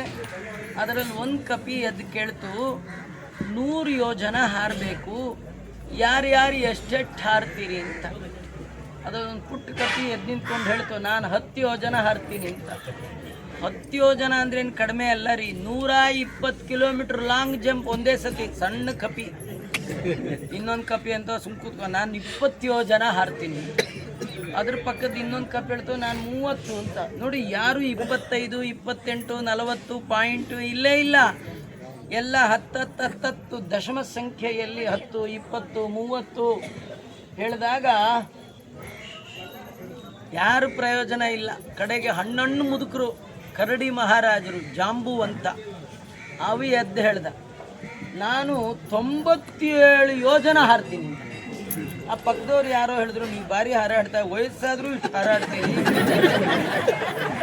ವಯಸ್ಸಾದವ್ರು ಹಾರಾಟ, ಅವ್ರು ಉತ್ಸಾಹ ಇರುತ್ತ್ರಿ. ಈ ಹೆಂಗಿರೋರೆ ಕೆಟ್ಟದ ಊಟ ಮಾಡಿದ್ರು ಹಂಗೆ ಇರ್ತಾರೆ, ಹಾಗೆ ಇರ್ತಾರೆ. ಹೀಗೆ ಮುಖ ಯಾಕೆ ಹಾಗಿದ್ದೀರಿ? ಏನಿಲ್ಲ, ಇರೋದೇ ಹಾಗೆ ಅಂತ. ಅದು MD ಮ್ಯಾನುಫ್ಯಾಕ್ಚರಿಂಗ್ ಡಿಫೆಕ್ಟ್ ಅಂತ. ಈ ವಯಸ್ಸಾದವ್ರಿಗೆ ಭಾಳ ಉತ್ಸಾಹ, ಹಾರೋದೇನು, ಕುಣಿಯೋದೇನು. ಮೊನ್ನೆ ನಾವು ಒಂದು ಕಡೆ ಹೋಗಿದ್ದೆ, ಅವ್ರು 80 ವರ್ಷದವರು, ಏನು ಹಾರ್ತಾ ಒಂದೇ ಜಂಪ್ ಹೊಡಿತಿರ್ತಾರೆ, ಒಂದೇ ಹಾರ್ತಾರೆ. ಕೆಲವ್ರಿಗೆ ಆ ಉತ್ಸಾಹ ಇರುತ್ತೆ ರೀ, ಕೆಲವ್ರಿಗೆ ಏನು ಉತ್ಸಾಹ ಇಲ್ಲ. ಅದಕ್ಕೆ ಅಲ್ಲಿದ್ದವರಲ್ಲೆಲ್ಲ ಭಾರಿ ಹಳಬ ಓಲ್ಡ್ ಮ್ಯಾನ್ ಆದಿ ಜಾಂಬವ. ಬ್ರಹ್ಮದೇವರು ಸೃಷ್ಟಿ ಮಾಡುವಾಗ ಮೊದಲು ಸೃಷ್ಟಿಯಾಗಿದ್ದು ಜಾಂಬು ಅಂತ. ಅಂಥ ಜಾಂಬು ಅಂತ ಎದ್ದು ನಿಂತು, ನಾನು 97 ಯೋಜನ ಹಾರ್ತೀನಿ ಎಂದ. ಆ ಪಕ್ಕದಲ್ಲಿ ಯಾರೋ ಇದ್ರು, ಇಷ್ಟು ಹಾರೋರು ಇಲ್ಲಿ ಸ್ವಲ್ಪ ಸ್ಪೀಡಾಗಿ ಬಂದು ಇನ್ನೊಂದು 3 ಯೋಜನ ಹಾರ್ಬಿಡ್ಬಾರ್ದೆ ಅಂತ. ಅದಕ್ಕೆ ಜಾಂಬು ಅಂತ ಅಂದ, ಸ್ಪೀಡ್ ಏನು ಬರಬೇಕಾದಿಲ್ಲ, 100 ಯೋಜನನೇ ನನ್ನ ಕೆಪಾಸಿಟಿ ಇದ್ದದ್ದು, ಈಗ ಸ್ವಲ್ಪ ಕಡಿಮೆ ಆಯಿತು ವಯಸ್ಸಾದ ಮೇಲೆ ಎಂದ. ಅಲ್ಲ, ಏನು ಪ್ರಾಬ್ಲಮ್? ಮಂಡಿ ನೋವು ಅಂತ. ಈ ಮಂಡಿ ನೋವು ಇವತ್ತಿನ ಶುರುವಾಗಿದ್ದಲ್ಲ, ಇದು ರಾಮಾಯಣ ಕಾಲದ್ದು. ಅಂದರೆ ನಮಗೂ ಜಾಂಬು ಅಂತ ನನಗೂ ಸೇಮ್ ಅಂತ ಅನ್ಕೋಬೇಡಿ. ಅವನ ಮಂಡಿ ನೋವೇ ಬೇರೆ, ನಮ್ಮ ಮಂಡಿ ನೋವೇ ಬೇರೆ. ಯಾರೋ ಕೇಳಿದ್ರು, ನಿಮಗೇನು ಬಂತು ಮಂಡಿ ನೋವು ಯಾಕೆ ಅಂತ. ಅದಕ್ಕೆ ಅವ್ನು ಹೇಳ್ತಾನೆ, ಹಿಂದೆ ಭಗವಂತ ವಾಮನನಾಗಿ ಬಂದು ಬಲಿಯಲ್ಲಿ ದಾನ ಕೇಳ್ದ. ಬಲಿ 3 ಹೆಜ್ಜೆ ಕೊಡ್ತೀನಿ ಅಂತ ಕೊಟ್ಟ. ತಗೊಂಡ ವಾಮನ ಬೆಳೆದು ಅಳಿಯೋಣ ಅಂತ ಬೆಳೆದ ತ್ರಿವಿಕ್ರಮನಾಗಿ ಬೆಳೆದ. ಈ ಪ್ರೋಗ್ರಾಮ್ ನಡೆಯುವಾಗ ಜಾಂಬು ಅಂತ ಅಲ್ಲೇ ಇತ್ತು.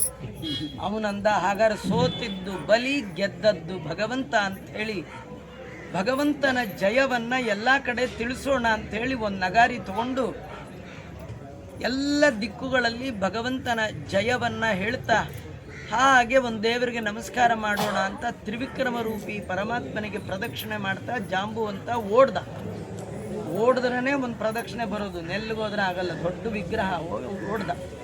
ಆ ಓಡುವ ಬರದಲ್ಲಿ ಅವನ ಮಂಡಿ ಮೇರು ಪರ್ವತದ ತುದಿಗೆ ತಾಕ್ತದೆ.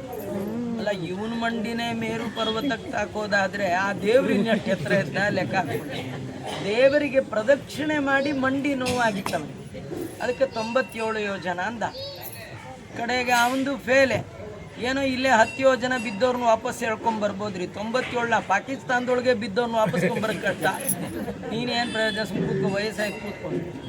ಅದರೊಳಗೆ ಯಂಗ್ ಒಬ್ಬಿದ್ದ, ಅವನೇ ಹೆಡೆಡ್ ಆ ಗ್ರೂಪ್ಗೆ. ಯಾರದು? ಅಂಗದ, ವಾಲಿಯ ಮಗ. ಅವನು ಎದ್ದಾಳ್ದ, ನಾನು 100 ಯೋಜನ ಹಾರ್ತೇನೆ ಇಂದ. ಆ ಕೂತವರೆಲ್ಲ ಸದ್ಯ ಭಾರಿ ಖುಷಿ, ಎಲ್ಲ ಚಪ್ಪಾಳೆ ಹೊರಬಿಟ್ರು. ಒನ್ಸ್ ಮೋರ್ ಅಂದರು, 100 ಯೋಜನ ಅಂದರು. ಎಲ್ಲ ಆದಮೇಲೆ ಅವನಂದ, 100 ಯೋಜನ ಹಾರ್ತೀನಿ, ವಾಪಸ್ ಬರ್ತೀನೋ ಇಲ್ಲೋ ಕೂತ್ಕೊಳ್ಳಪ್ಪ, ನಿಂದು ಬೇರೆ ಅಂತ ಹೇಳಿ ಅವನು ಕುಡಿಸಿದ್ರು. ಎಲ್ಲರೂ ಹೇಳಿ ಆಗಿತ್ತು. ಆದರೆ ಒಬ್ಬನೇ ಒಬ್ಬ ತನ್ನ ಸಾಮರ್ಥ್ಯವನ್ನು ಹೇಳಿರಲಿಲ್ಲ. ಅದು ಯಾರಂದರೆ ಹನುಮಂತ ದೇವರು. ಆಡೋರು ಮಾಡಲ್ಲ, ಮಾಡೋರು ಆಡಲ್ಲ. ಆಡದೆ ಕೂತವನೇ ಮಾಡೋದು, ಆಡದೇ ಇದ್ದವನು ಯಾರು? ಹನುಮ.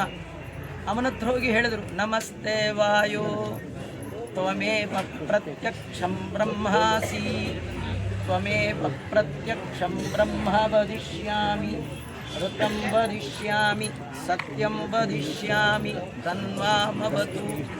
ವಾಯುದೇವರನ್ನು ವೇದೋಕ್ತ ಮಂತ್ರಗಳಿಂದ ಸ್ತೋತ್ರ ಮಾಡಿದಾಗ ವಾಯುದೇವರು ಹೇಳ್ತಾ ಇದ್ದಾರೆ, ನೀವೇನು ಯೋಚನೆ ಮಾಡಬೇಡಿ, ನಾನು 100 ಯೋಜನ ಹಾರಿ ಸೀತಾ ಸುದ್ದಿಯನ್ನು ಯಶ್ಯಾಮಿ ಸಹ ಸೀತೆಯ, ಸೀತಾ ಸುದ್ದಿಯನ್ನು ನಾನು ತರ್ತೇನೆ ಅಂತ ನಂಬಿಕೆಯಿಂದ ಎದ್ದು ನಿಂತು ಹನುಮಂತ ದೇವರು ಹೇಳ್ತಾ ಇದ್ದಾರೆ. ಎಲ್ಲ ಕಪಿಗಳಿಗೆ ಪ್ರಾಣ ಬಂದಷ್ಟು ಸಂತೋಷ ಆಯಿತು. ಆ ಎಲ್ಲ ಕಪಿಗಳು ಹನುಮಂತನನ್ನು ಹುರಿದುಂಬಿಸಿ ಹನುಮಂತ ದೇವರು ಹಾರಬೇಕು. ಹಾರುವಾಗ ಅಲ್ಲಿ ಒಂದು ಪರ್ವತ, ಮಹೇಂದ್ರ ಪರ್ವತ ಅಂತ, ಆ ಪರ್ವತದ ಮೇಲೆ ಕಾಲಿಟ್ಟು ಬೆಳಿಲಿಕ್ಕೆ ಶುರು ಮಾಡಿದ್ರು. ಯಾಕೆ ಬೆಳೆದ್ರು? ದೇವರ ಕೆಲಸ ಮಾಡುವಾಗ ದೇಹ ಮನಸ್ಸು ಬೆಳಿಬೇಕು. ನಮಗೆ ದೇವರ ಕೆಲಸ ಅಂದ್ರೆ ಮನಸ್ಸು ಶಿಂಕ್ ಆಗ್ಬಿಡುತ್ತೆ. ಧನುರ್ಮಾಸ ದೇವ್ರ ಪೂಜೆ ಮಾಡ್ತೀಯ ಅಂದ್ರೆ ಹೀಗಾಗ್ತದೆ, ಅಲ್ಲಿವರೆಗೂ ಹೀಗೆ ಇರ್ತೀವಿ. ಧನುರ್ಮಾಸ ಸ್ನಾನ ದೇವ್ರ ಪೂಜೆ ಅಂದ್ರೆ ಮನಸ್ಸೆಲ್ಲ ಮಾತು ಮನಸ್ಸು ಎಲ್ಲ ಮುದುಡ ಹೋಗ್ಬಿಡುತ್ತೆ. ಆದ್ರೆ ದೇವ್ರ ಪೂಜೆ ಅಂದಾಗ ವಿಸ್ತಾರವಾದ ದೇಹವನ್ನು ತೆಗೆದುಕೊಂಡ ಹನುಮಂತ ದೇವರು ಹಾರುವ ಮುನ್ನ ಹಾಡಿದ ಹಾಡೇ ಈ ಸುಂದರ ಕಂಡ. ಅವರು ಹಾರುವಾಗ ದೇವರ ಸ್ತೋತ್ರ ಮಾಡ್ತಾ ಇದ್ದಾರೆ. ರಾಮಾಯ ಶಾಶ್ವತ ಸುವಿಸ್ತೃತ ಷಡ್ಗುಣಾಯ ಸರ್ವೇಶ್ವರಾಯ ಬಲವೀರ್ಯ ಮಹಾರ್ಣವಾಯ ನತ್ವ. ರಾಮಾಯ ಶಾಶ್ವತ ಸುವಿಸ್ತೃತ ವಿಗ್ರಹಾಯ ರಾಮಾಯ ನತ್ವ. ಷಡ್ಗುಣೈಶ್ವರ್ಯ ಸಂಪನ್ನನಾದವ ರಾಮ. ತಿಳಿದು ಹಾರ್ತಾ ಇದ್ದಾರೆ, ರಾಮನನ್ನ ಚೆನ್ನಾಗಿ ತಿಳ್ಕೊಂಡಿದ್ದಾರೆ. ನಾವೆಲ್ಲ ದೇವ್ರ ಪೂಜೆ ಮಾಡಿ ಏನಂತೀವಿ? ಕೆಲವರು ಅಂತಾರೆ ನೋಡಿ, ಆಚಾರ್ಯ ಈ ಮನೇಲಿ ತುಂಬಾ ಜನ ಇದ್ದಾರೆ, ಆದ್ರೆ ದೇವ್ರ ಪೂಜೆ ಮಾತ್ರ ನಾನೇ ಮಾಡಿ ಸಾಯ್ಬೇಕು. ಯಾರು ಹನುಮಂತ ಹೀಗಂದಿಲ್ಲ. ಬೇಕಾದ ಜನ ಕಪಿಗಳಿದ್ದಾರೆ, ರಾಮನ್ ಕೆಲಸ ಮಾಡೋರು ಯಾರಿಲ್ಲ, ನಾನೇ ಮಾಡಿ ಸಾಯ್ಬೇಕು ಅಂದಿಲ್ಲ. ನನ್ನಿಂದ ರಾಮನಿಗೆ ಆಗ್ಬೇಕಾದ್ದೇನಿಲ್ಲ. ನಾವು ಪೂಜೆ ಮಾಡುವಾಗ ಹೀಗೆ ಅನ್ಕೋಬೇಕು, ದೇವರೇ ನನ್ನ ಅಭಿಷೇಕದಿಂದ ನಿನಗೇನಾಗಬೇಕು, ನಾನು ಹನುಮಪ್ಪನಿಗೆ ನಿಮ್ಮ ಪಂಚಾಮೃತ ಕಟ್ಕೊಂಡು ಏನಾಗಬೇಕು, ನಿಮ್ಮ ಮದುವೆ ಅಭಿಷೇಕ ಕಟ್ಕೊಂಡು ಏನಾಗಬೇಕು. ನೀವು ಕೊಟ್ಟರು ಹನುಮಪ್ಪ ಹನುಮಂತನೇ, ಕೊಡದಿದ್ರು ಅಷ್ಟೇ. ಆಚಾರ್ಯ 1 ವಾರದಿಂದ ಹನುಮಪ್ಪಗೆ ನೈವೇದ್ಯ ತೋರಿಸಿಲ್ಲ, ಹಣ್ಣುಗೆ ಹಾಕ್ತಿದ್ದ ನೋಡಿ. ಮೊನ್ನೆ ಒಳ್ಳೆ ಫಸ್ಟ್ ಕ್ಲಾಸ್ ಊಟ, ಅದಕ್ಕೆ ಹನುಮಂತ ಹೆಂಗಾಗಿದ್ದ ನೋಡಿ. ಹಿಂಗಂತಾರೆ, ಕೊಟ್ಟರು ಅಷ್ಟೇ, ಕೊಡದಿದ್ರು ಅಷ್ಟೇ. ಕೊಡುವಾಗ ಭಾವ ಏನಿರ್ಬೇಕು? ನನ್ನಿಂದ ನೀನಲ್ಲ, ನಿನ್ನಿಂದ ನಾನು. ರಾಮಾಯ ಶಾಶ್ವತ ಸುವಿಸ್ತೃತ ಷಡ್ಗುಣಾಯ. ಕೆಲವರು ಮಾತಾಡ್ತಾ ಅಂತಾರೆ, ರಾಮ ಹೆಂಡತಿನ ಕಳ್ಕೊಂಡ, ಅವನಿಗೆ ಅವನ ಹೆಂಡತಿನ ಪಡೆಯುವ ಸಾಮರ್ಥ್ಯ ಇರಲಿಲ್ಲ, ಆದ್ರೆ ಅವ್ರ ಕಡೆ ಒಬ್ಬ ಬಂಟ ಇದ್ದರು ಹನುಮ. ಅವನಿದ್ದದ್ದಕ್ಕೆ ಸೀತೆ ರಾಮನ್ ಸಿಕ್ಕಿದ್ದು, ಇದ್ದ ರಾಮನಿಗೆ ಸೀತೆ ಇಂದಿರಾರಮಣ. ಹಿಂಗ್ಯಾರ ಅನ್ಕೊಂಡ್ಬಿಟ್ಟಿರಿ? ನನಗೆ ಆ ಭಾವ ಇಲ್ಲ. ರಾಮ ಅಂದ್ರೆ ಯಾರು? ಅವನು ಕಾಡಾಡಿ ಅಲ್ಲ, ನಾಡು ಕಳೆದುಕೊಂಡು ಕಾಡಿನಲ್ಲಿ ಅಲೆದಾಡುವ ಕಾಡಾಡಿ ಅಲ್ಲ ಅವನು. 14 ಲೋಕದ ಒಡೆಯ ಸರ್ವೇಶ್ವರಾಯ. ನೀನ್ ಯಾಕೆ ಹಾರ್ತಾ ಇದೆಯಾ? ನಂಗೊಂದು ಚಾನ್ಸ್ ಕೊಟ್ಟಿದ್ದಾನಷ್ಟೇ ಅಲ್ವಾ? ದೇವರಿಗೆ ನೀವು ಗಂಧ ಹಚ್ಚಿದ್ರಷ್ಟು ಬಿಟ್ಟರಷ್ಟು. ನಿಮ್ಗೆ ದೇವ್ರಿಗೆ ಕೊಟ್ಟ 2 ಕೈ ಸಾರ್ಥಕ ಆಗ್ಬೇಕು. ದೇವ್ರ ಕೈ ಕೊಟ್ಟದ್ದ ಗಂಧ ತೈತಾ ಇದ್ರಿ, ಕೈಯೇ ಇಲ್ದಿದ್ರೆ ಗಂಧ ಎಲ್ಲಿ ತೈತಿದ್ರಿ? ಕೈ ಇದ್ದವ್ರೆ ಗಂಧ ತೈಯಲ್ಲ, ಕೈ ಇಲ್ಲದೆ ಇದ್ದವ್ರು ಏನ್ ತೈತಿದ್ರಿ?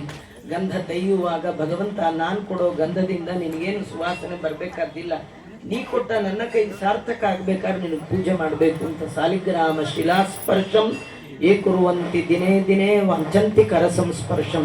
ಹನುಮಂತ ದೇವರು ತಾವು ಮಾಡುವ ಎಲ್ಲ ಕೆಲಸವನ್ನ ಷಡ್ಗುಣೈಶ್ವರ್ಯ ಸಂಪನ್ನನಾದ ರಾಮನ ಪೂಜಾ ರೂಪವಾಗಿ ಮಾಡಿದ್ದಾರೆ. ಹಾಗೆ ನಾವು ಕೂಡ ಪರಿಪರಿ ಕೆಲಸವು ನಿನ್ನ ಮಹಾಪೂಜೆ ಅಂತ ಮಾಡಿದಾಗ ಮಾತ್ರ ರಾಮ ಹನುಮಂತನಿಗೆ ಒಲಿದಂತೆ ಹನುಮಂತ ದೇವರು ನಮಗೂ ಒಲಿತಾನೆ.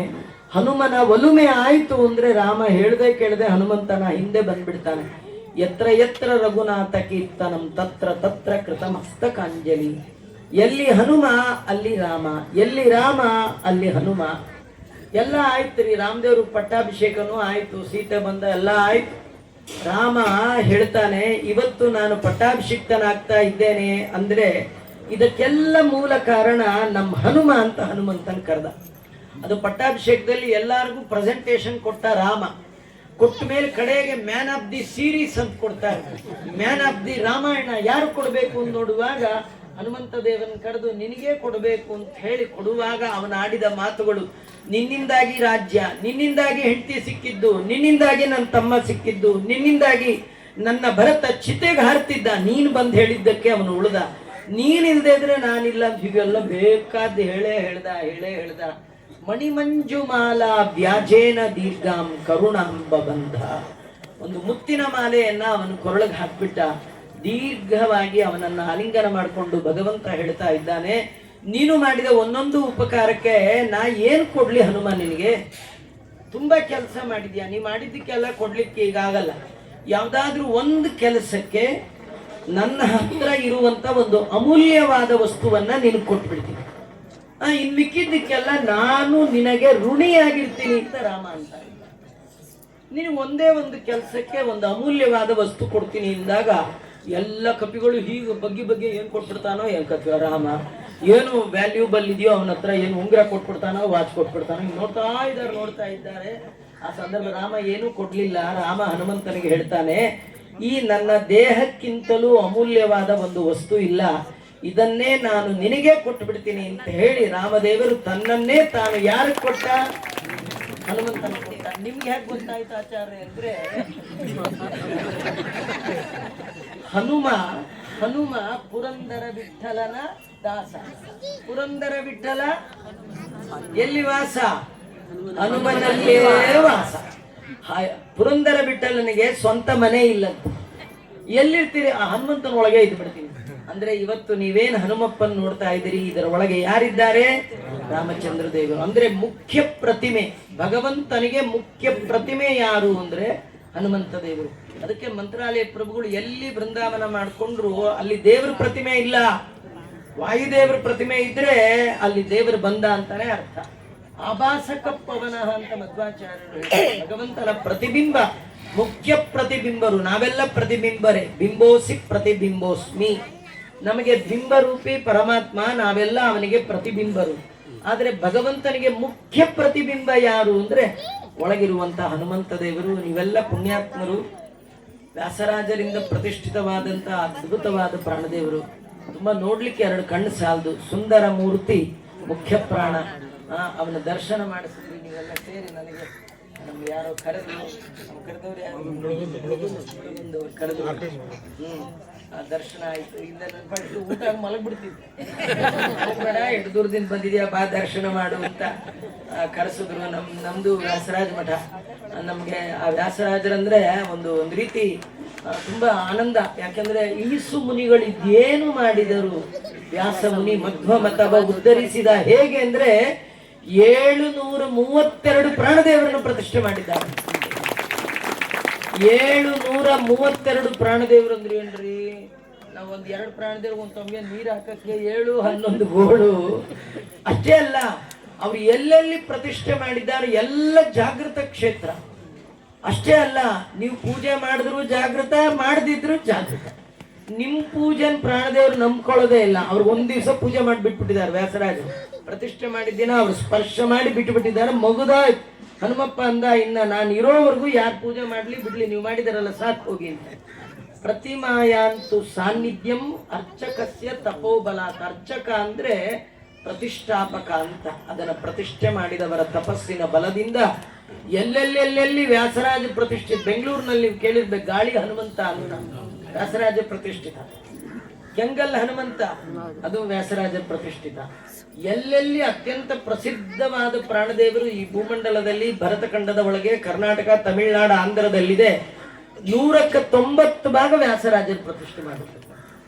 ಅಂತ ಎಲ್ಲೆಲ್ಲೋ ಎಲ್ಲಿ ಇವ್ರು ಬಂದಿದ್ದಾರೆ ಅಂದ್ರೆ ವ್ಯಾಸರಾಜರು ಬಂದಿರ್ಬೇಕು.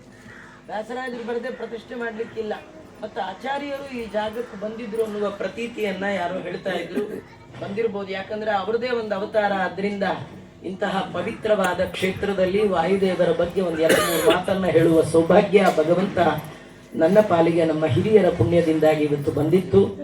ಇಂತಹ ಒಂದು 4 ಮಾತುಗಳು ಇದನ್ನ ಅಸ್ಮದ್ ಗುರುವಂತರ್ಯಾಮಿ, ವ್ಯಾಸರಾಜರ ಗುರುವಂತರ್ಯಾಮಿ, ಭಾರತೀಶನ ಅಂತರ್ಯಾಮಿಯಾದ ಷಡ್ಗುಣೈಶ್ವರ್ಯ ಸಂಪನ್ನನಾದ ಸೀತಾಪತೆ ಶ್ರೀ ರಾಮಚಂದ್ರ ಮಹಾಪ್ರಭುವಿನ ಪಾದಕಮಲಗಳಲ್ಲಿ ಅರ್ಪಣೆ ಮಾಡ್ತಾ ಇದ್ದೇನೆ. ಶ್ರೀಕೃಷ್ಣಾರ್ಪಣಮಸ್ತು. ಸರ್ವೇಂದ್ರಿಯ ಪ್ರೇರಕೇಣ ಶ್ರೀ ಪ್ರಾಣಪತಿನೇರಿತಃ ಯದವೋಚ ಮಹಂತೇನ ಪ್ರಿಯತಾಂ ಕಮಲಾಲಯ ಮಧ್ವೇಶಾರ್ಪಣಮಸ್ತು. ಕೃಷ್ಣಾರ್ಪಣಮಸ್ತು. ಅಯೋಧ್ಯಾಧಿಪತಿ ಶ್ರೀ ಸೀತಾಪತೆ ಶ್ರೀರಾಮಚಂದ್ರ ಮಹಾಪ್ರಭುಗೆ ಜಯ.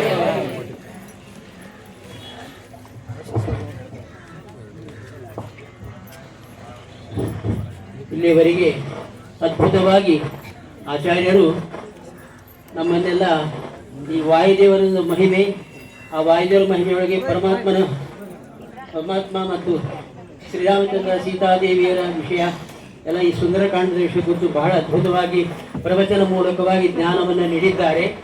ಇಂಥ ಜ್ಞಾನ ಸತ್ರ ಅಂತಕ್ಕಂಥದ್ದು ಆಗಬೇಕು. ಬರೀ ಬೇರೆ ಬೇರೆ ಉಳಿದಲಾಗ್ತಾವೆ, ಪೂಜಾದಿಗಳಾಗ್ತವೆ, ನೈವೇದ್ಯಗಳಾಗ್ತದೆ, ತೀರ್ಥ ಪ್ರಸಾದ ಆಗ್ತದೆ. ಆದರೆ ಜ್ಞಾನ ಕಾರ್ಯ ಅಂತಕ್ಕಂಥದ್ದು ವಿಶೇಷ. ಆಗಲೇ ಆಚಾರ್ಯ ಹೇಳಿದಂಗೆ ಜ್ಞಾನೇನೈವ ಪರಂಪದಂ ಅಂತ ಶ್ರೀಮದ್ ಆಚಾರ್ಯ ಹೇಳಿದಂಗೆ ಸರ್ವಂ ಕರ್ಮ ಅಖಿಲಂ ಜ್ಞಾನೇ ಪರಿಸಮಾಪ್ಯತೆ ಅಂತ ಹೇಳಿದ ಹಾಗೆ ಈ ಜ್ಞಾನ ಸಂದರ್ಭದಲ್ಲಿಯೇ ಎಲ್ಲ ನಾವು ಮಾಡಿರ್ತಕ್ಕಂಥ ಮುಂಜಾನೆಯಿಂದ ಬೆಳಗ್ಗೆಯಿಂದ ನಿರ್ಮಾಲ್ಯ ವಿಸರ್ಜನೆ ಕಾರ್ಯಕ್ರಮ ಮತ್ತು ಬೇರೆ ಬೇರೆ ಇದು ಅಭಿಷೇಕಾದಿಗಳು, ಇಲ್ಲ ಹೋಮ ಇತ್ಯಾದಿಗಳ ಕಾರ್ಯಕ್ರಮ ನಡೆದಾವೆ. ಇನ್ನು ಮುಂದೆ ಪಾಲಕಿ ಸೇವಾ ಇತ್ಯಾದಿ ನಡಲಿಕ್ಕೆ ಇವೆ. ಇಷ್ಟೆಲ್ಲ ಕಾರ್ಯಕ್ರಮಗಳನ್ನ ಈ ಒಂದು ಕರ್ಮದ ಒಂದು ಎಂಡ್ ಏನಪ್ಪಾ ಅಂದ್ರೆ ಈ ಜ್ಞಾನದಲ್ಲಿ ಅವೆಲ್ಲ ಕರ್ಮಗಳು ಸಮಾಪನೆ ಆಗ್ತಾವೆ, ಸಮಾಪ್ತಿ ಆಗ್ತಾವೆ ಅಂತ ಹೇಳಿದ್ದಾದ್ರಿಂದ ಇಂತಹ ಕಾರ್ಯಕ್ರಮ ನಡೆಸಿಕೊಟ್ಟಿದ್ದಾರೆ ಆಚಾರ್ಯರು. ಪೂಜ್ಯಾಚಾರ್ಯರು ಅವ್ರು ಹೇಳ್ದಂಗೆ ಅವರು ವ್ಯಾಸರಾಯ ಮಠದ ಅವರ ಆಸ್ಥಾನ ಪಂಡಿತರು, ದಿವಾನ್ರು. ಮತ್ತು ವಿಶೇಷವಾಗಿ ಎಲ್ಲ ಕಡೆ ತಾವೆಲ್ಲರೂ ಕೇಳಿದ್ದೀರಿ, ಅವ್ರಿಗೆಲ್ಲ ಪ್ರವಚನ ಕೇಳಿದ್ದೀರಿ.